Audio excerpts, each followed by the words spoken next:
పిరికి వారమై భయపడి ధైర్యంగా దాక్కోవడం కాదు, సమస్యలకి దాక్కోవడం కాదు, సమస్యల నుంచి పారిపోవడం కాదు. సమస్య వస్తుందని పారిపోయింది నయోమి. ఈ సిలువకు భయపడి పేతురు పారిపోయాడు.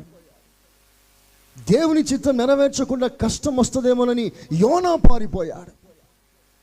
వీళ్ళందరూ పారిపోయిన వాళ్ళే.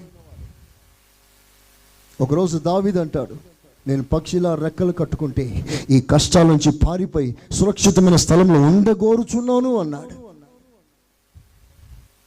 నేను చెప్పే సువార్త ఏమిటంటే, జాగ్రత్తగా వినండి దేవుని బిడ్డలారా. నేను అనుకుంటున్నాను ఇది మీ జీవితంలో అతి ప్రాముఖ్యమైన ప్రసంగం, అంశముగా మీ హృదయంలో చేర్చుకోవాల్సిందిగా నేను కోరుకుంటున్నాను. చేతులెత్తి ఆమేనండి. హల్లెలూయా, హల్లెలూయా.